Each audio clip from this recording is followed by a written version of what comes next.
Chem students, today we're going to make some dirty water and then we're going to treat it. You have a couple of options here.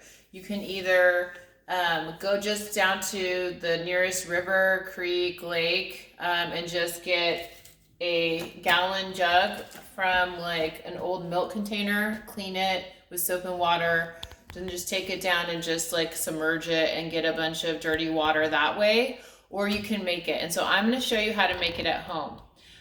Also, if you don't, if you want to just go ahead and use the whole packet. So I'm going to show you the math behind using just 1 gallon of water because dealing with a larger quantity of water is a lot to deal with in your kitchen and your house. So we're just going to clean 1 gallon of water. But each packet of P&G will actually clean 2.5 of these, 2.5 gallons or 2.5 gallons of dirty water.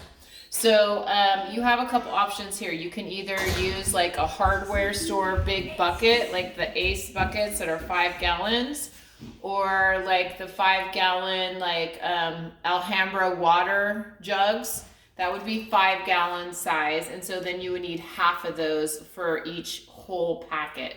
So it's your choice what you want to do. I'm actually just going to show you the easy way of dealing with just 1 gallon. Okay, so first, how do we make dirty water at home? If you're not going to go down to the river or creek or lake, then you're just going to go in your backyard. Very easy. I just went back there, grabbed some dirt out of the ground. You're going to just make it. So 1 gallon jug, cleaned, 1 to 2 cups of dirty water, mix it together, bam, you have dirty water, okay?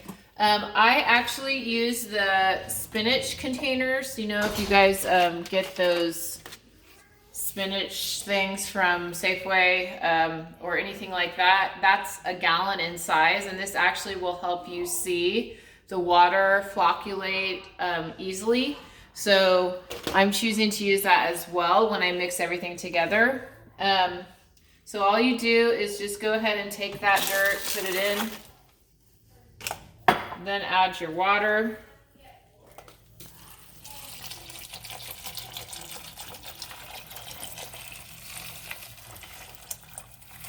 And voila, it's going to be just as nasty as the water you would see in the creek or river or lake.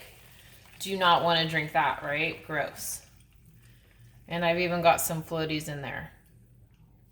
Ugh.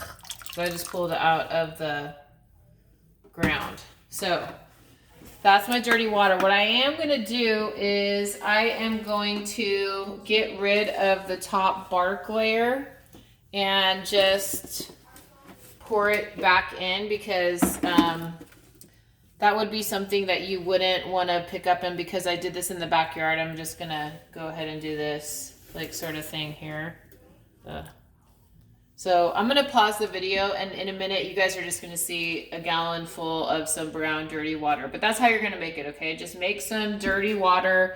Try not to get the bark. I accidentally got a bunch of bark. If you get bark in there, then you're going to have to go out and clean up the bark before treating it, okay? So try not to do that.